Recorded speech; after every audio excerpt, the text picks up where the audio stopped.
being, perpetually silent, is.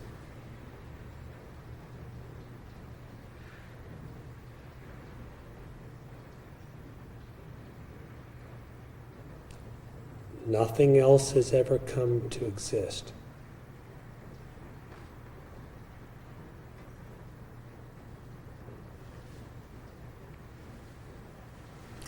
It is all, yet it is not all. It is in all, yet it is not in all.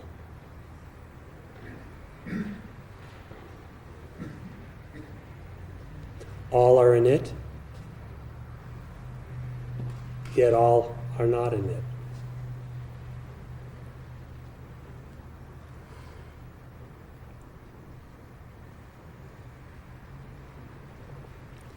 This is your own true self.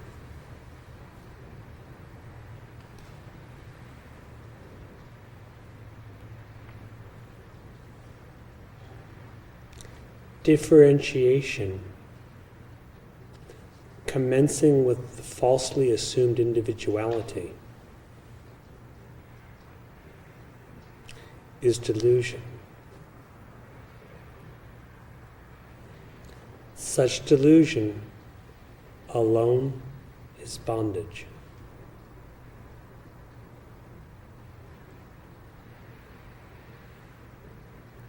Apart from such bondage of delusion, there is no samsara.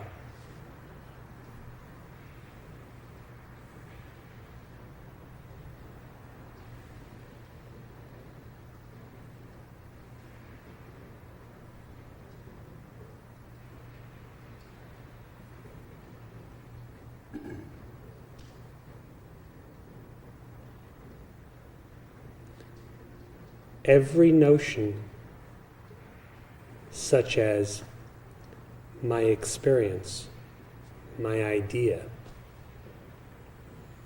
my life,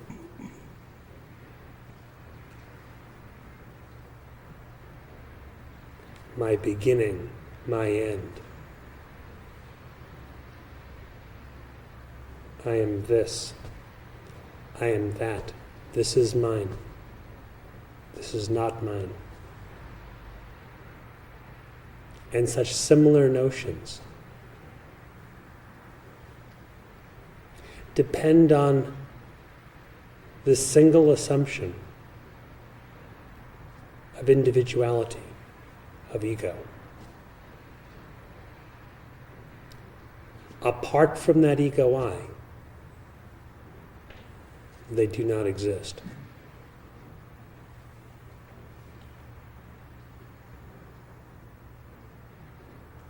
For self-realization, then, determine the nature of that I by a profound inquiry.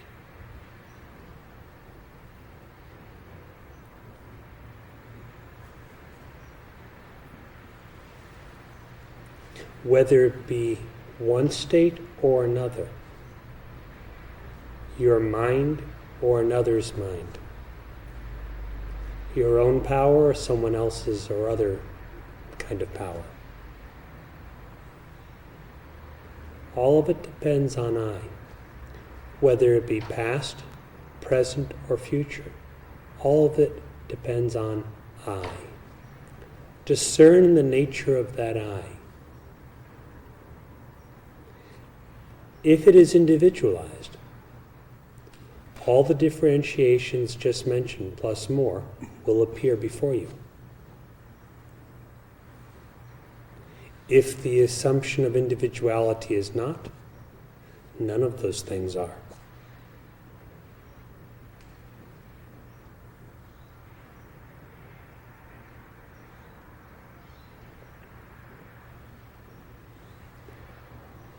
Even the idea that there are two states, one bound, one liberated, one with the ego and one without the ego, is based squarely on the idea of an existence to the ego, at least to the extent of illusion.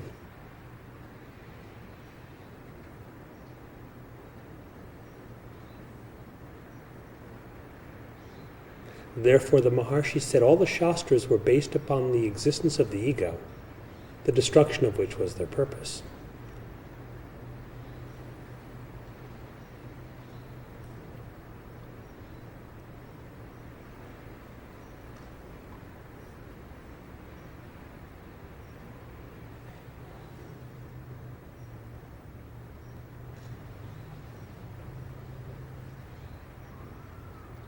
In the egoless state, which alone is the real state, the meaning of all the Shastras is explained in perpetual silence.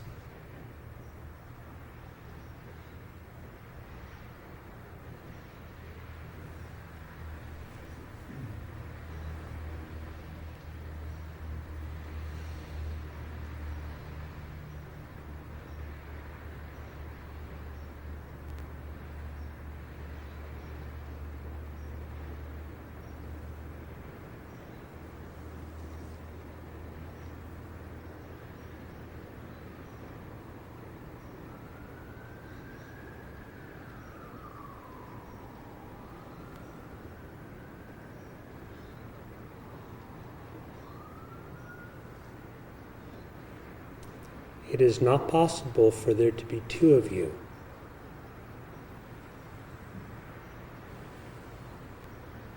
Nor is it possible for you to alternate your nature. Find out what your nature is. Know the true significance of I.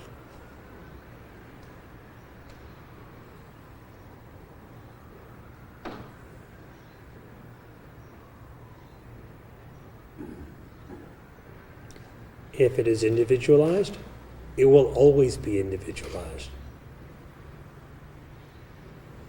If it is not the ego, it is never the ego.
Continue to deeply inquire until existence itself, the self itself, is self-evident.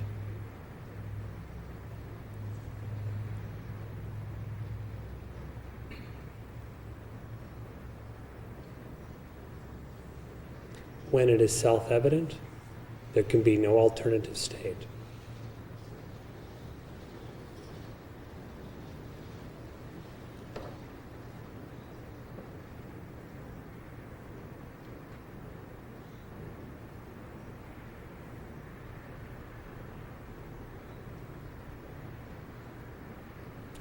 When it is self-evident, the self that knows, the self that is known, the knowing or realization itself are all identical.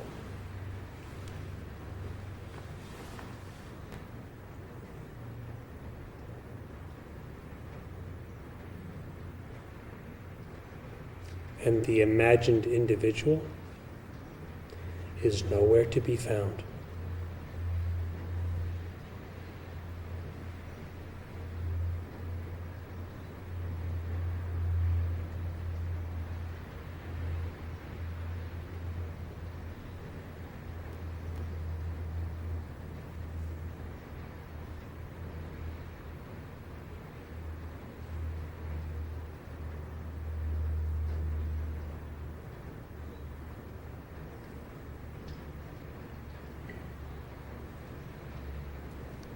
If at any point this morning you have a question, feel free to ask.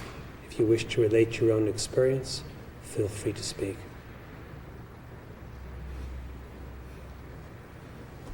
I wonder, as often I do, what is the best focus for practice? Listening to a recorded satsang in the last week, I'm reminded of the identity with body, and though this identity with body is not as firm as it was, certainly it is still there. I look at this, and of course now I can more easily see that body is in me, and I keep trying to look the other way. Does body know me? Etc. That doesn't work at all. So again, that discrimination seems to be clear. I wonder if how much, or the focus on the reality. From what I understand, as you have said again today, seeing the reality of self. Then the unreality of body and ego and all associated with ego becomes apparent. Certainly sitting with you and listening to what you say, it's still looking at the unreality of ego, more upstream, is still the best focus. Your intention ought to be to know the self. But since the self is non-objective, who is going to conceive of it? Mm-hmm. So your focus, although your intention is upon realizing the self, the focus of your inquiry is the negation of what is not the self. Regarding the body, in what way do you still feel associated with the body? There's a imagined sensory association, because certainly from the eyes. Okay, what makes that up? Your senses have their activities, but where is the association of that activity, or what is the association of that activity with your existence? That's still imagination. That's something that's made up. Okay. Is this something in which you have faith, or is this your experience that is entirely a fabrication? Maybe that's actually, if it is still something by now I have much faith in want the experience so that it's knowledge instead of conviction.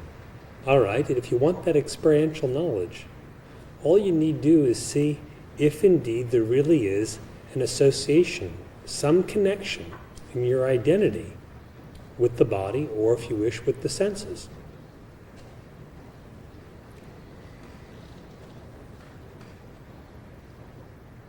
as long as there is animation of the body, your eyes, more likely than not, will be functional. Your eyes will have their activity. What has that got to do with you?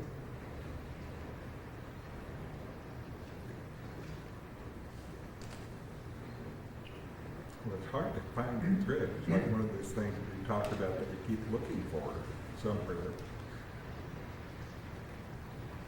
And as many times as I've looked for that thread, I have failed to find it. The one who has looked, is he the eyes? Is he the flesh of the body? Of course not. Of course not. Something That you like feel certain of? Is that something which you have faith, or do you feel certain of it? I feel certain of that. All I've right. checked that out enough. Okay. So the one who knows about confusing himself with the body, he himself is not the body. That certainly seems to be the case. So why? I guess this mind wonders for the silly confusion. What a predicament. Well, what constitutes the confusion then? I don't know. But it's there. How do you know you have the confusion? There aren't very many of me. There's only one that I can find.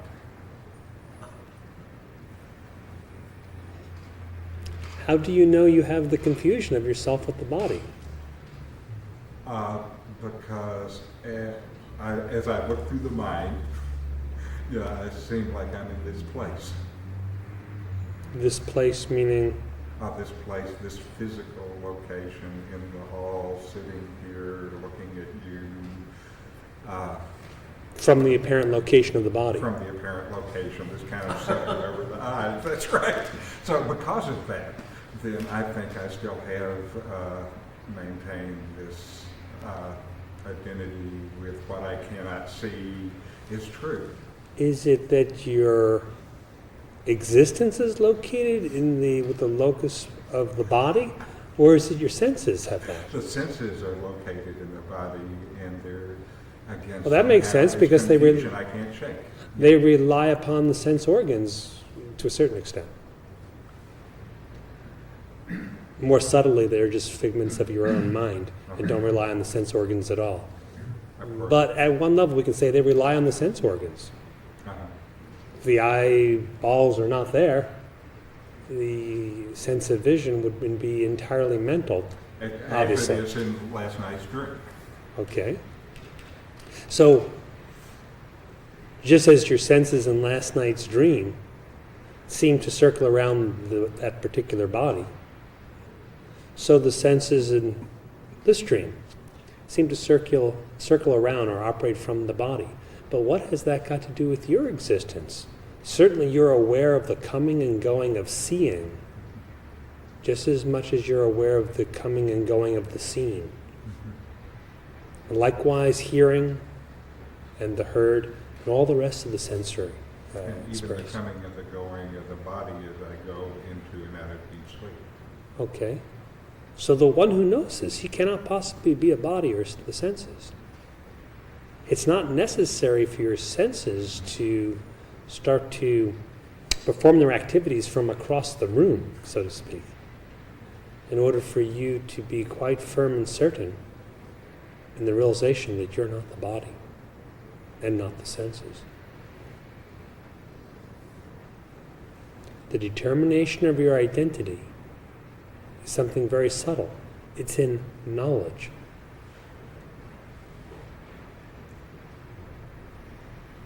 Pursue that knowledge deeply with your inquiry. And it will not matter to you whatsoever whether the senses are active or not, whether they seem to project from the bodily position or from the other side of the world. It will make no difference to you. Their appearance and disappearance have nothing to do with your existence. When they appear, your identity has not moved from the formless existence. When they disappear, your identity has not just newly taken up its residence in the formless existence. They're always the existence.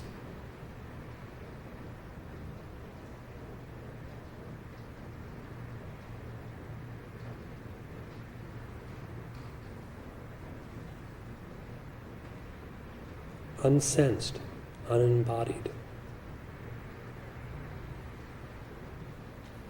Go on meditating along these lines.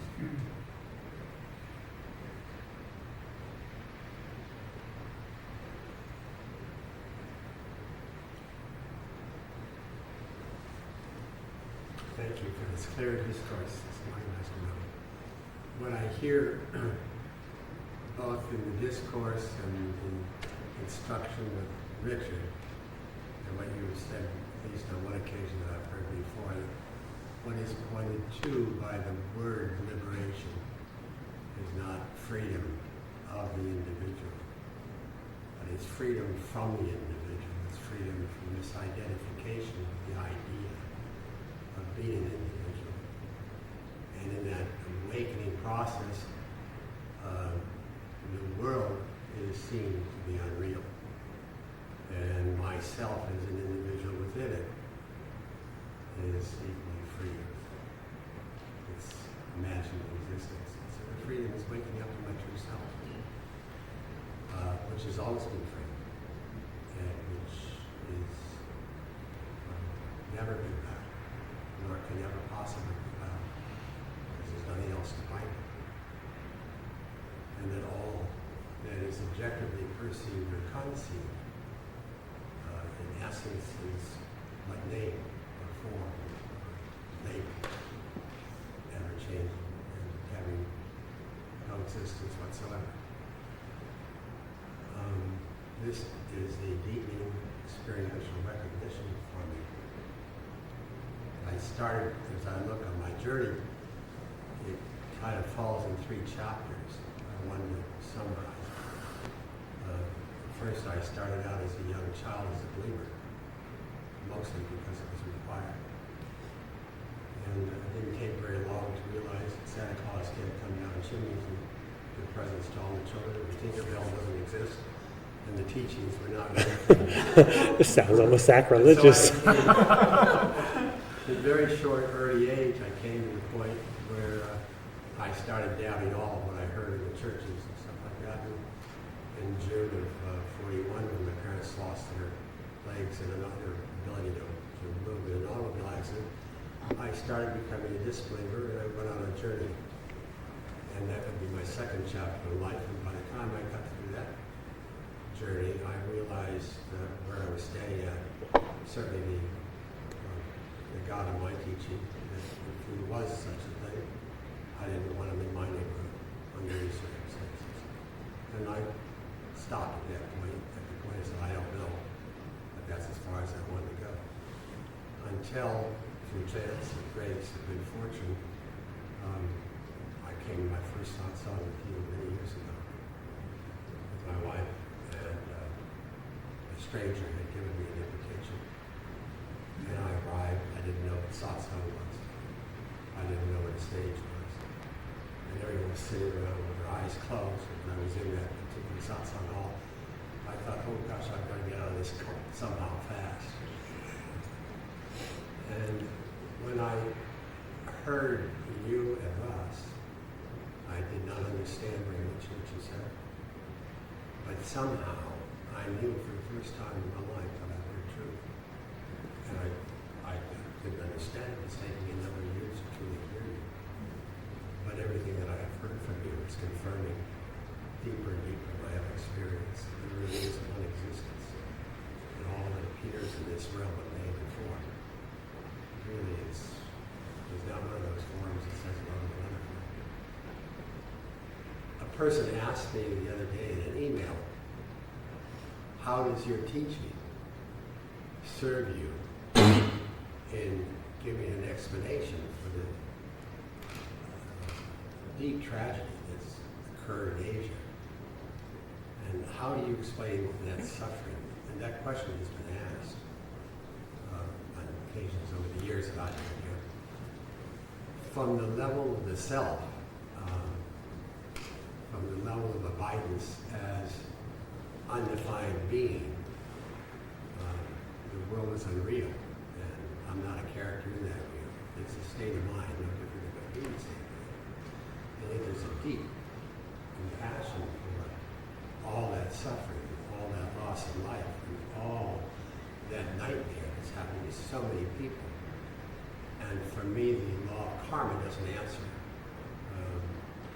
It doesn't satisfy in that realm. It doesn't satisfy because not all those children and all those people in that area could have had the same sins or sin remissions or had that happen. So I don't know how to answer that relative question to anyone, and I just have to say I don't know. I can't explain suffering, and perhaps never can. And certainly not on that level, on any level of understanding. How would I answer that to somebody who would ask me that? How would I respond to that in a way other than say, I just feel their suffering? It would depend on who the person is who was asking, what their orientation was. Yeah. Is it a question for you, though? The answer for me, the answer for me would be nothing objective being real. The suffering is of the nature of the suffering in a dream of nighttime. And then from the level of the self, there's no suffering whatsoever. So if you were in the midst of those circumstances, would you suffer? If the being that I am were misidentified with an individual being in those circumstances, there would be suffering. But if there were clarity as to my true identity, and that we're not lost or wrong, and I resided and established myself in what state is that, there would be no suffering, and there would be no fear, and there would be no birth, and there would be no death. So birth and death pertain to the body, and the fear and suffering pertain to the confusion of existence with the body, Yes, that's true. without which there is no suffering. Absent that, there is no suffering, nor can there be suffering. I guess the answer that you give me is the answer. It depends on where the person's asking the question from, how I would answer it. I would not say to someone who is a staunch, whatever, a Baptist minister like some of my relatives are. But, the answer at the level you're talking. Well, one and the same thing is known as God, the witness of all this dream, or uncreated solitary being. Depending on the number of limiting adjuncts superimposed upon it.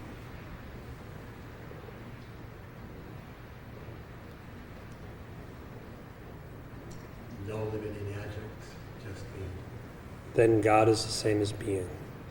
That same being is called God or Lord or something similar when the limitations are superimposed upon it. Limitations being the differentiation of a manifest world and such. But it's the same thing, whether we call it God, the witnessing consciousness, or absolute being. Yes. In truth, thou alone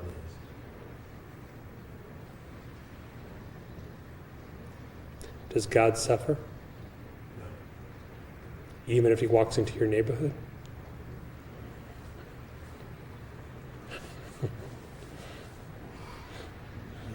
That which walks into my neighborhood, Even if God walks into your neighborhood, God will not suffer, right? even if he appears to walk in the neighborhood, God itself would not suffer. That which walks is not God.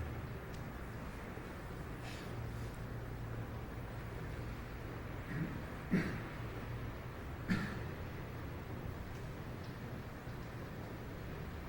you.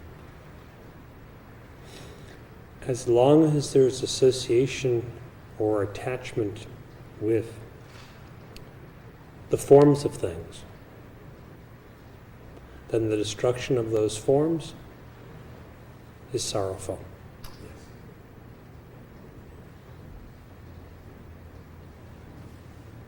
So in the Gita there's a verse in which Arjuna is instructed that he's grieving over those who should not be grieved over.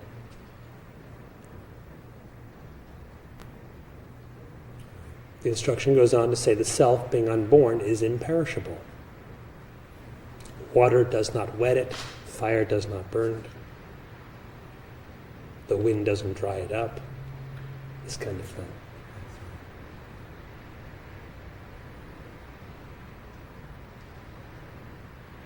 So really, in the sense, when we talk about being liberated, there really is there are no means to be liberated. If there are beings, they should all be liberated. If there are beings, But they need to be liberated from themselves. see, They need to be liberated from themselves. they need to be liberated from the illusion of individuality. But upon the awakening that there is no individuality, there are no beings liberated. In which case it is superfluous then to say, these are the characteristics of a jnani. Or I have seen this jnani and I will go see that jnani. That's true. The actions of the jnani would not have anything to do with his identity, Nor would he be individualized or embodied. not in any way. Ever.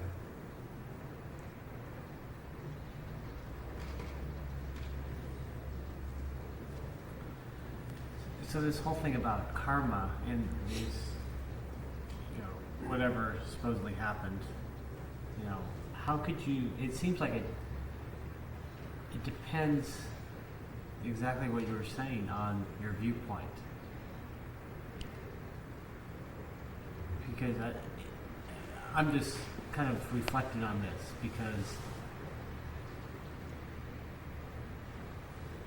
you might think, okay, the death of the body, there must be some karma attributed, to why the body's dying at whatever age it is. Certainly, but for those who view death as necessarily sorrowful, then the parabdha karma seems unfair. Or maybe it is totally fair.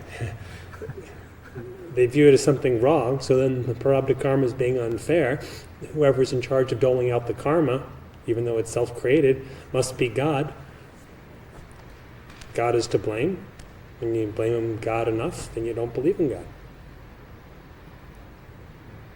It doesn't invalidate the law of karma.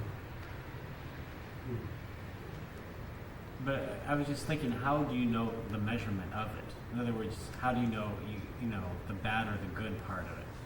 To say, oh, this was bad karma, or maybe it was good karma.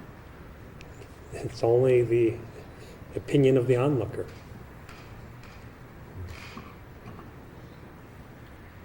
Because the death of the body may, what does that signify? Just a death maybe of the body, I don't know. Maybe nothing much more. The corpse was moving, now the corpse is still.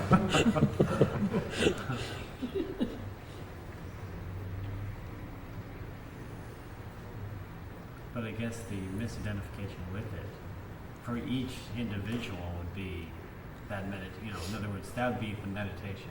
If there was misidentification with the body even while alive, it's like being dead. Because one's mistaking the ever-existent, ever-vibrant, pure consciousness for inert matter. If there is no such mistaken notion, then even if the body is dead, one is still fully alive.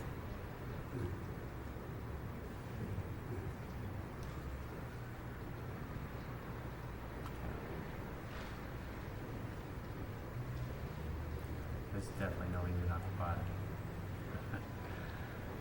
And what is true for you is true for all.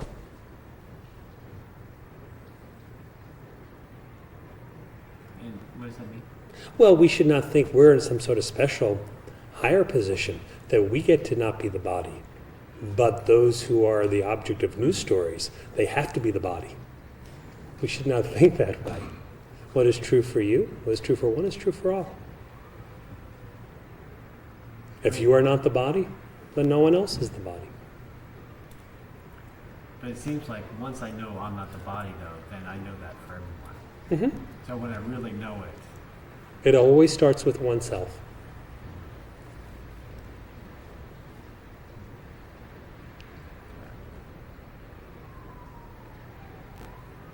it's, and when you were talking with Richard, it just, it seems so clear, and in your discourse was great. However,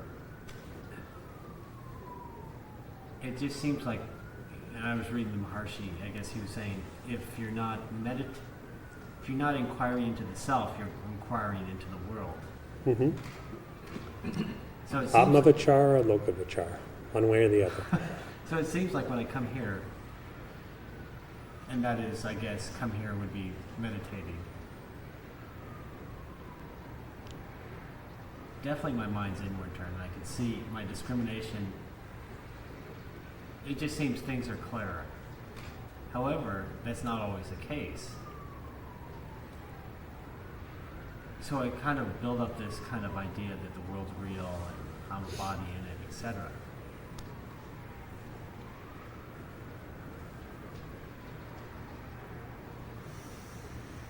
So You're distinctly aware of those ideas?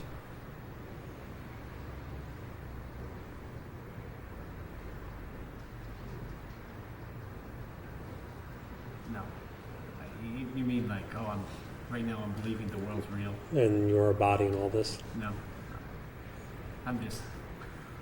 It's just I'm comparing the two states. One when I walked in here, or you just started talking, about the truth, and the clarity. Just looking at my mind shift and noticing, wow, that You know the shift, though. That's how you can speak about it. yeah. That which knows the shift, does it change?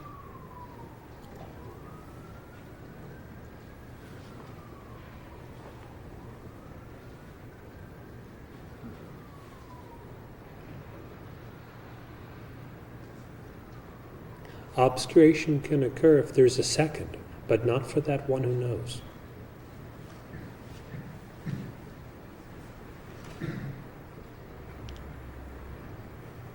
But that's exactly what I was thinking of, is that discrimination, just to even perceive that, is a blessing. It's just like,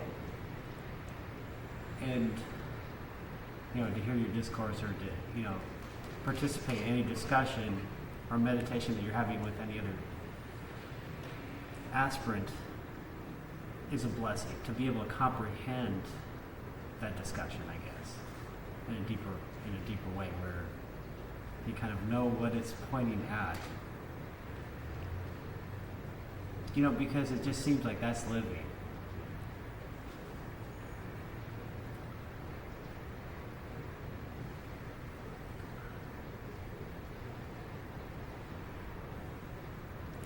With the clarity of knowledge, discerning like this, yes, you're alive in a deep spiritual sense, in contrast to just dreaming, sleepwalking. Right, taking on more identity or more ideas. Definitely the mind is duller. I'm not sure exactly, but it's more opaque or something. When we receive a blessing, what is the nature of that blessing? What makes it blessed? It's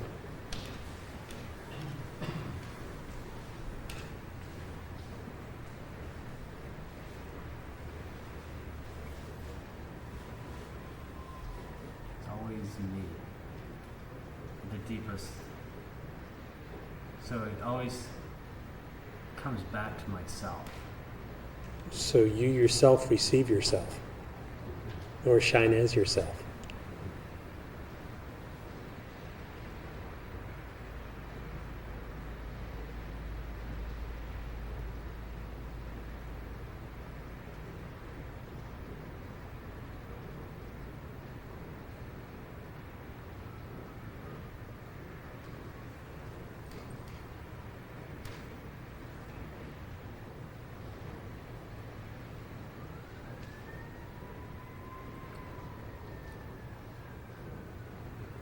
So how do I eliminate world vichara? World inquiry. Does it exist without you?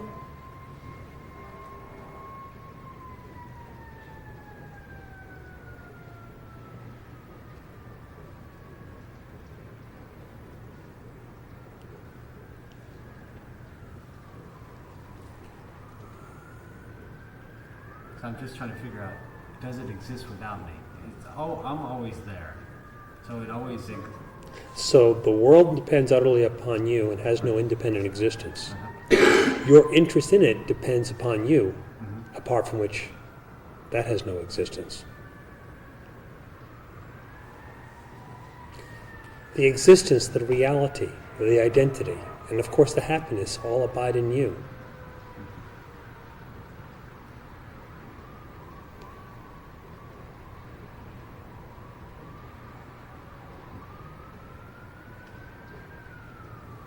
Becoming very clear about that statement you just made. Are you unsure?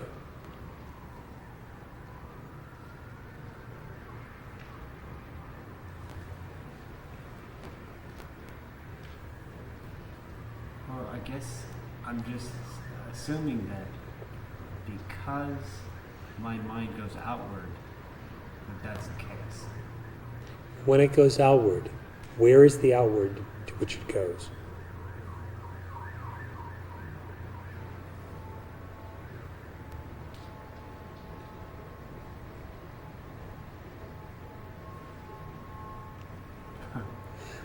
Okay, well.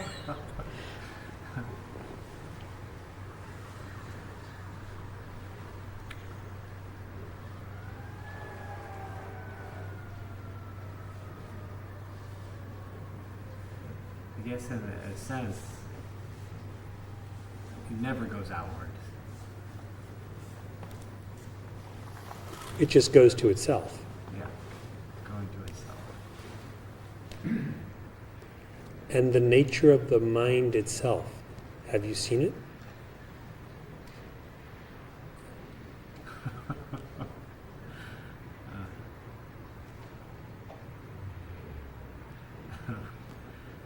That showed me the mind.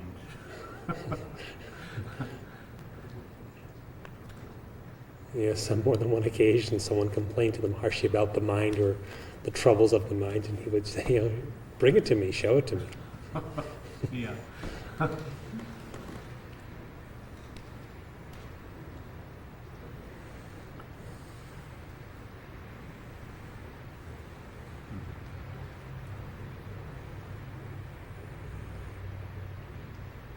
Okay, yeah. So it's nothing that can be shown. But it seems like it's something that's believed in. Who's the one who believes in it?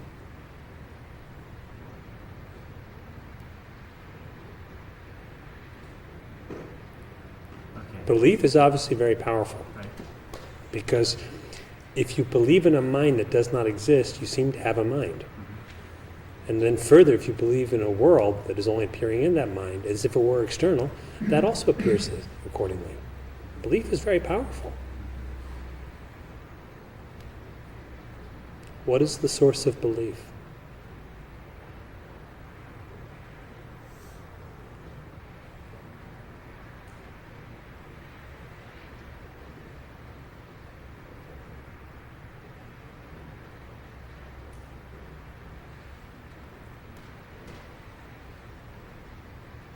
I was just going to say that it doesn't seem like it can come from myself, right? How in the heck is myself going to have a belief in it?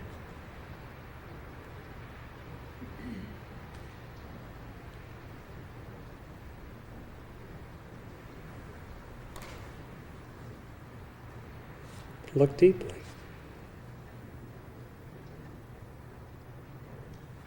If there is something other than the one self, which in truth alone exists for all eternity, then there will be a source. What can that source be but the self?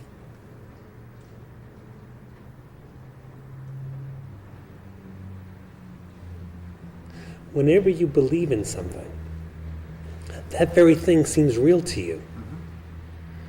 From where does the power of reality derive? In one sense, the real can never be lent to the unreal. But if the unreal does seem to be real at the level of considering it that way, where is the source of that reality that seems lent to the various experiences? Okay. It is the same with belief.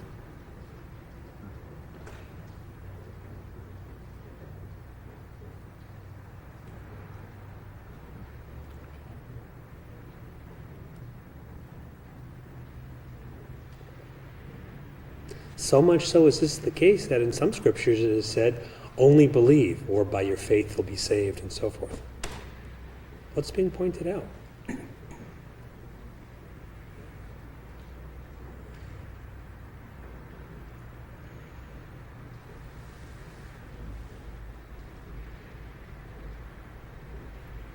it seems like what's being pointed out is that tracing, just what we just talked about, tracing that essence of that belief, it'll trace back to yourself. So then, only believe, or by faith, and so forth, these statements are in one sense indicative of determining what reality is.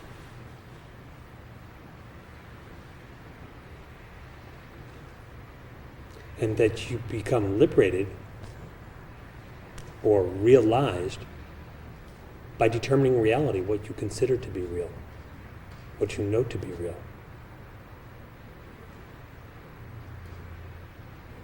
The implication is a transcendence of the previous confusion regarding reality.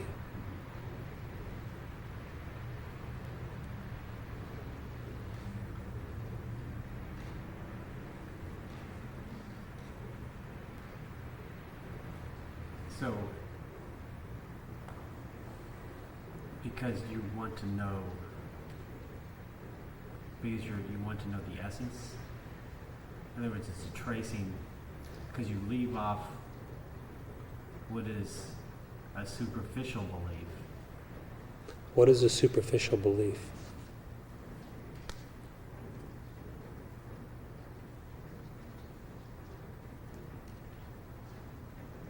Something that's not direct experience. You mean like being the body? Yeah, like being the body.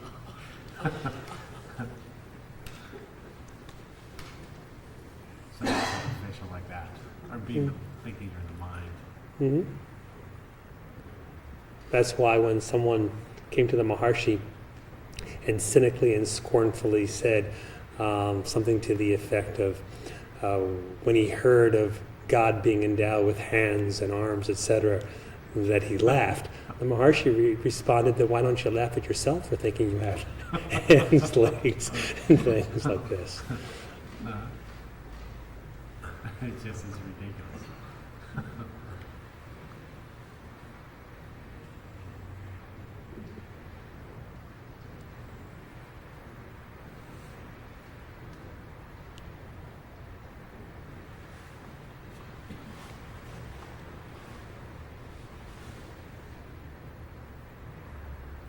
There is no second one to become convinced of the truth. Truth or reality is known by reality itself. The self knows itself. There's not a second one who is presently uncertain about it, or who will become certain about it later. He simply is not.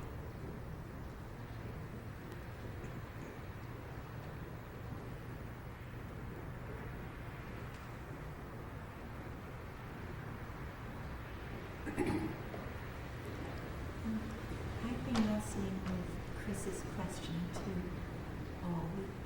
I had someone say to me, well, did the sage address it on Wednesday morning in the catastrophe? And I didn't know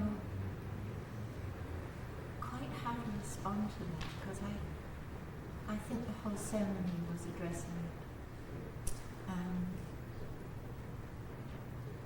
And it's difficult to know how. I was trying to feel it through and think if I'd been there and the bodies were swirling past me, would there have been would I have been able, given this new practice, to have been as helpful to save those lives that are no lives?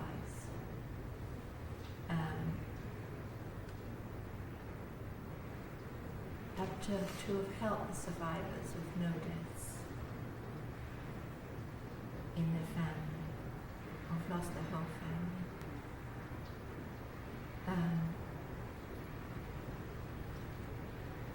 And I'm still struggling with it. I wonder if you could help me with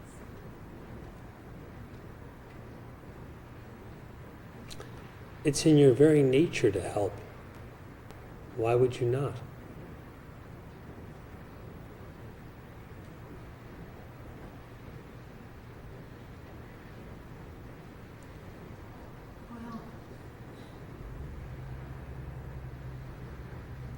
If you really believe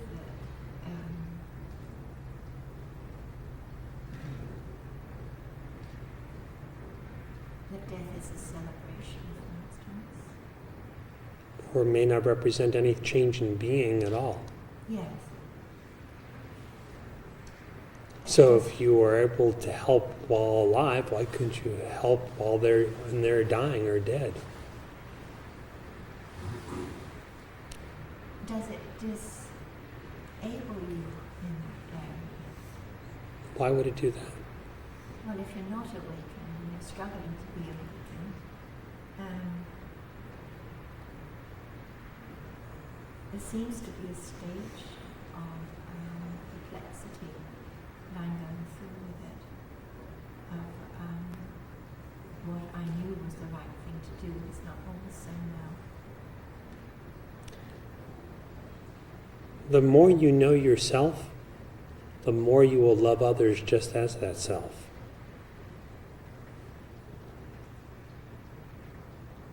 And as you'd be very quick to help yourself if you were in the swirling water, you'd be just as quick to help someone else, in other words, someone else's body. That you thought of yourself as being in the situation is good. Answers arrived at it by the intellect as if looking as an onlooker, as if watching a television or movie program about it, are worthless. What is of worth is if you can sincerely feel this would be your response, your experience, if you were in the identical situation. For you will be. All are caught up, all in terms of bodies, in the flood tide of samsara. The form by which the body meets disease, destruction, death, etc., may be apparently different, but the end result will be the same. So it is good to recognize that and put yourself in the situation, as it were, and find your answer from within it, in terms of how you meditate with this. So, Not only when other bodies are swirling past, but yours also. yes. What's the answer? This is what has to be known. So prayer actually would help because it is like putting yourself in that situation. Prayer helps. Like putting your arms around. Prayer helps, contemplation helps, meditation helps, realization helps. Yeah. Far from being less helpful, it could be said that you become more helpful.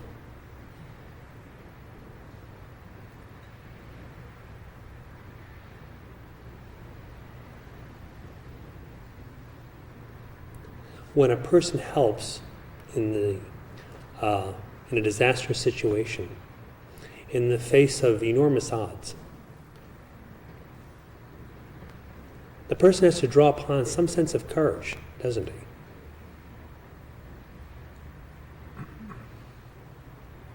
the more precarious the situation is, the greater the sense of courage required.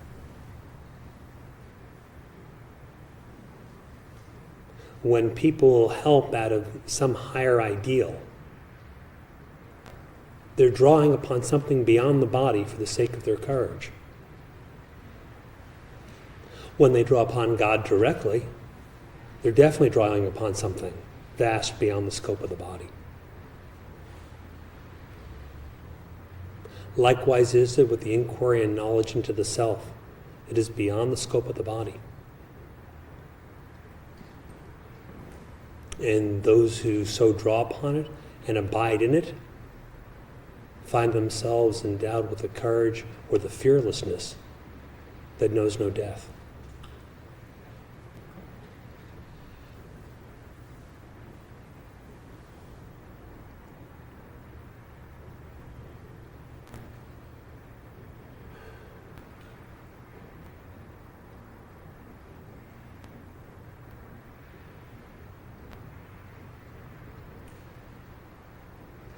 As for whether the realized have dealt with these situations or not, whether they're adequately dealing with them on a Wednesday night in December or not, others can think about those things.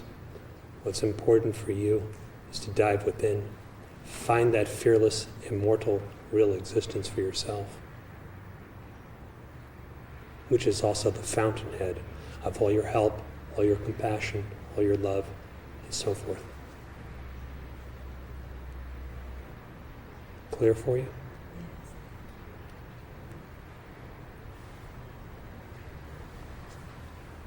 Maharshi was asked a question about vegetarian diet and eating eggs or not. I was thinking of it pertaining to the idea of ahimsa, and or more subtly, he referred to the idea that partaking of eggs would be like partaking of the seed of how I put it, but like eating the seed of like an embryo, potential embryo. And so is that more in terms of the idea of compassion as ahimsa, or the idea of touching the most subtle and not embracing or taking in that grosser element in the body? It would be like the seed, that seed. How is this of consequence to you? Obviously, a bird's egg is a seed, as you're referring to it, if it's fertilized. If not, it won't become anything. How is this of consequence to you? Because I was thinking of it in terms of the idea of ahimsa. Was Maharshi concerned about ahimsa or compassion toward bias-being vegetarians, killing another living animal and partaking of that? Or does it have to do with the subtle or taking into the body or in consciousness that vibration or that awareness? You have to look at the context of the dialogue. People who asked him questions about this, some were concerned about the gunas or qualities of the food partaken, considering that the food that one eats is metabolized and seems to have an effect at a certain level with the mind. That may be just new kinds of thinking or maybe very ancient lore. Other people might be asking him questions regarding this in terms of the morality of ahimsa. Still others might be asking in terms of integrity. In other words, if they would, in the case of eating flesh, would they not kill the animal themselves? But if somebody else does it, then they'll eat it? They might have a question about that, since integrity is so important in one's spirituality. There might be other reasons for it as well. So in terms of our practice and the subtlety of our awakening to the self, why is the vegetarian diet so critical? What makes you think it's critical? It seems to be among the teachers that I've studied with and the readings I've done that there's an emphasis placed upon that. But for the self itself, there's no diet. Right. And self-realization has to do with the self. So it's of no consequence, the diet. You may want to examine this for yourself by your own experience. If you say it is of no consequence, or to spread the topic out just a little broader, your activities of various kinds are of no consequence, but you still remain identified as the actor, or with the body, or with the senses, or with the mind that's interplaying with all these, or playing itself out as all these things, and then say it's of no consequence, you might be in for a somewhat rude surprise.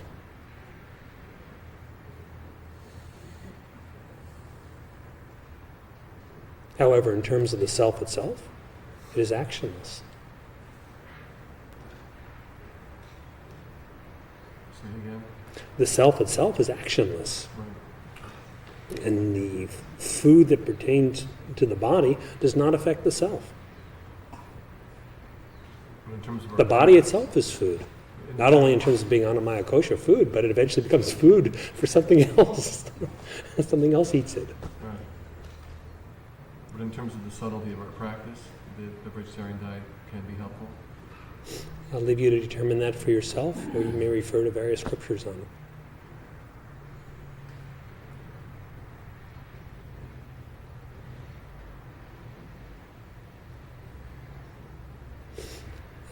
I myself have always taught a steady diet of inquiry.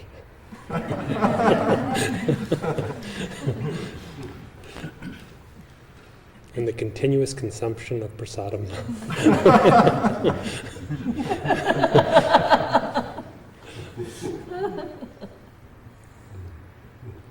That food which is taken without the I am the body concept can be regarded as prasadam, which also means grace.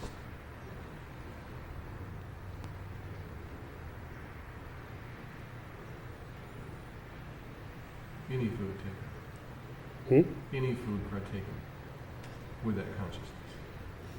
The emphasis is on the steady diet of inquiry and the consumption of grace to such an extent that you get consumed by that grace. I've never taught anything of a bodily nature.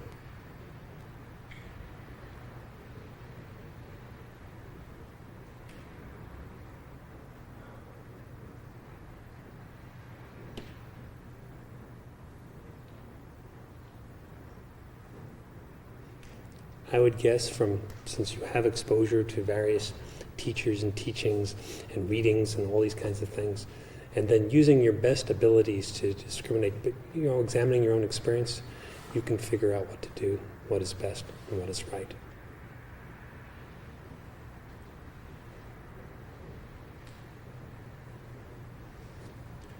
Thank you, Master. When the scriptures and the sages describe or refer to reality as not this, not that, one of the useful ones for me is inexhaustible. Not that I come upon it that much, but it reminds me of the feeling of going deeper and some other analogous things, one being love. Now, I can understand how love of the disciple for the master, love for God could become love for the absolute and a new understanding of what the self is. But it's also interesting to me that love of a child for a parent, parent for a child, romantic, friend for a friend, even there's some sense of going deeper. Maybe it would be described as a new understanding of who we are, but it's in the right direction. And I notice how when that absorption is very deep, even in these relative examples, it goes beyond all logical obstacles, illogical obstacles, doubts, circumstances favorable and preferred, or circumstances very unpreferred. And it's inexhaustible. There's no lack of focus and absorption. It's inexhaustible. Love is inexhaustible. And it seems that reality is inexhaustible, and it's for me, it's a good model of what it feels like if I feel like I'm going deeper.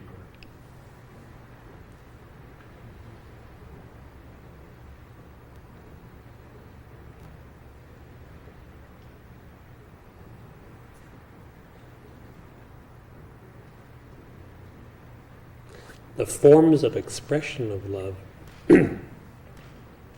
have variety. And according to the association of that form with the love itself, the love may seem more or less. However, without those associations, what is that love?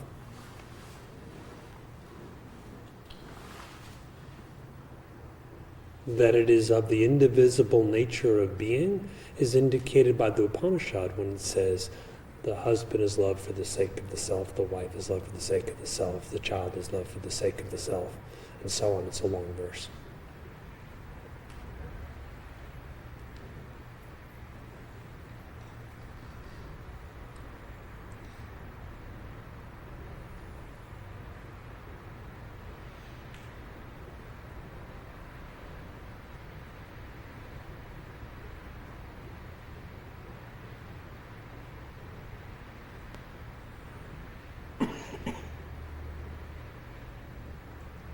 It seems that any misidentification can be moved through just like it was a ghost with that energy. That's so.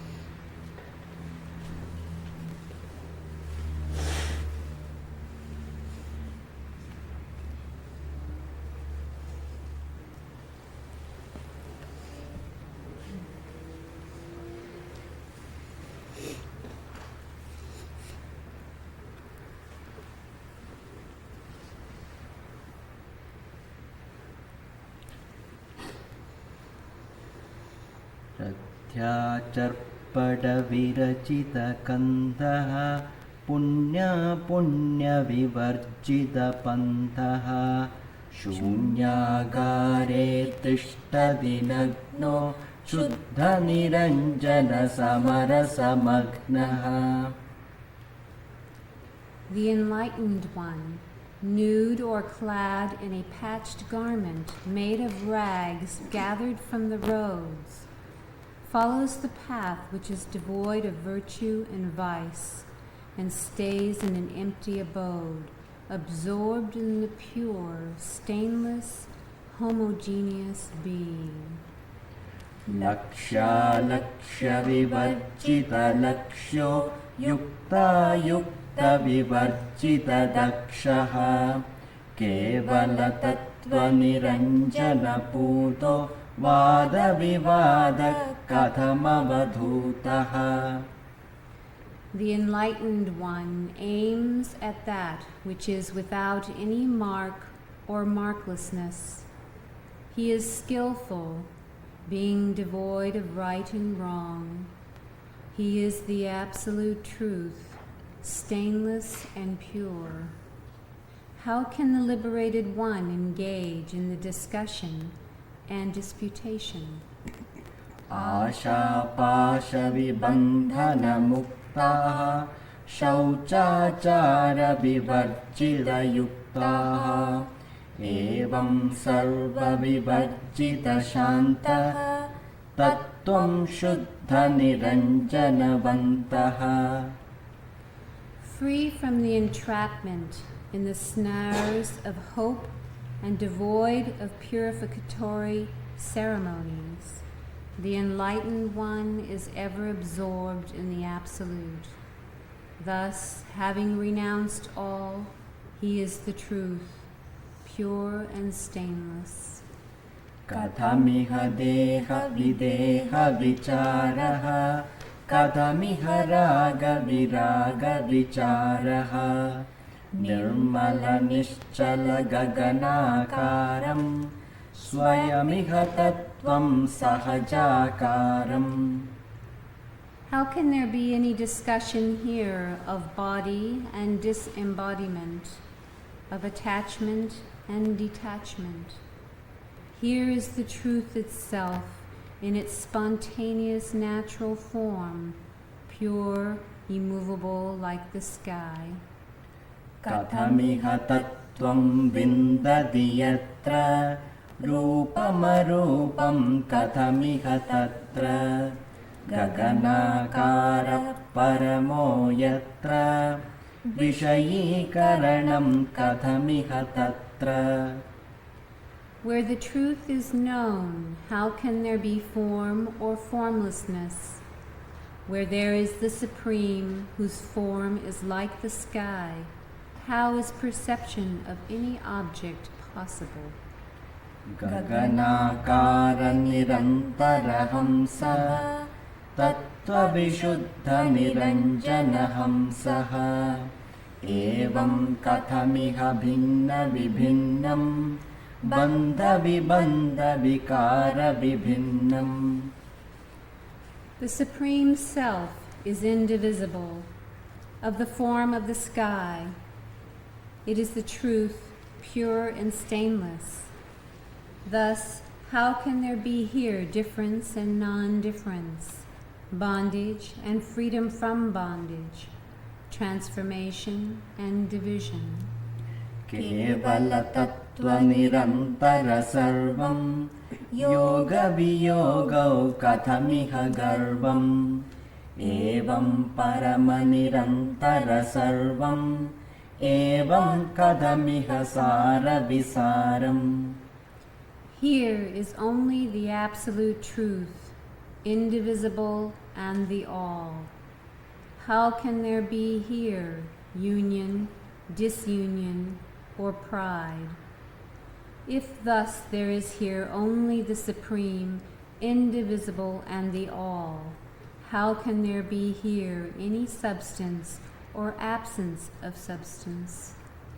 Kevala tattva niranjana sarvam gaganakara nirantara shuddham gaviyogairahito yogi bhoga vibhogairahito bhogi evam charatihi mandam mandam manasa kalpita sahajanandam.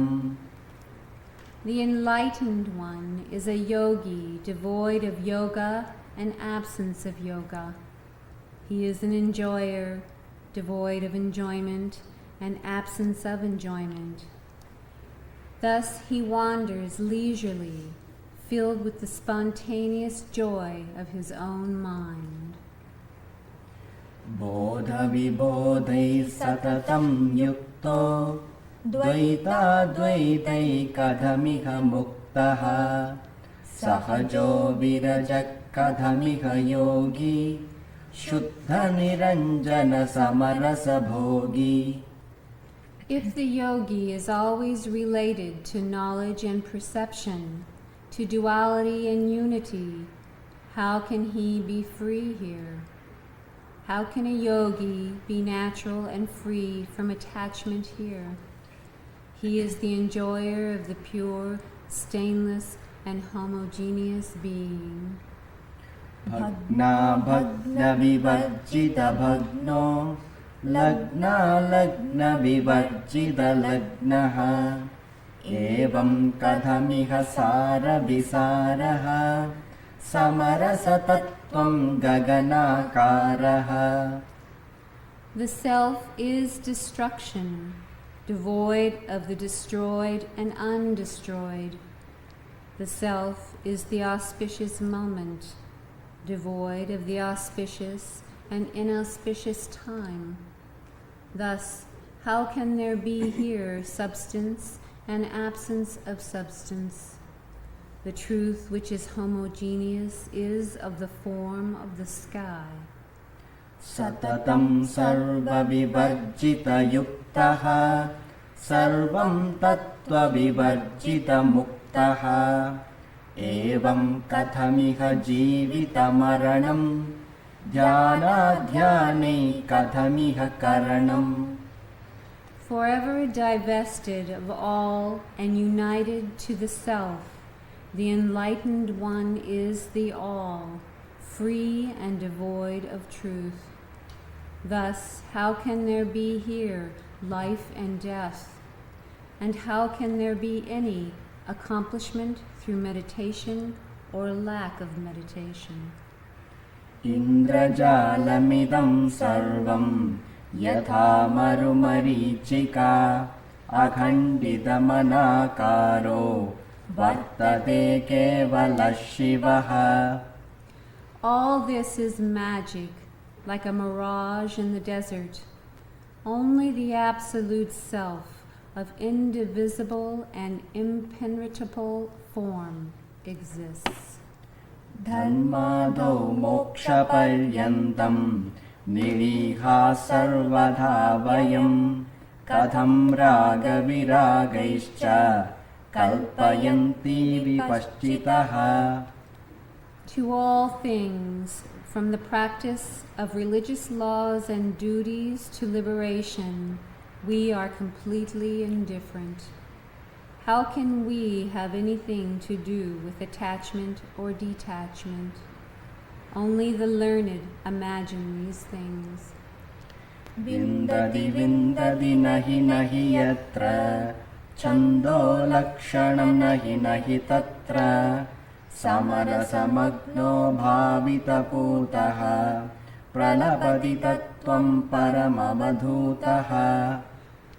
Where one knows nothing, there is verily no versification.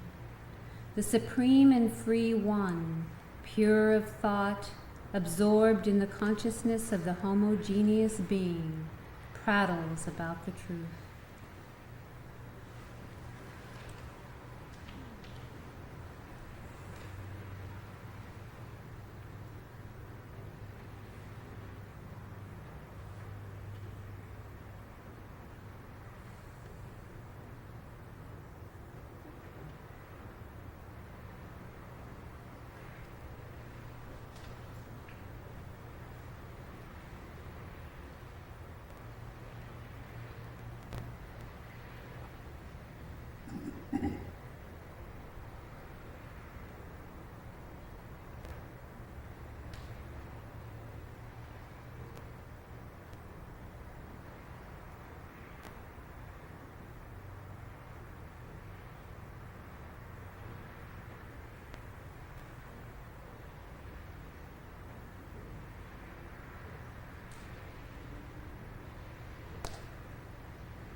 Shanti.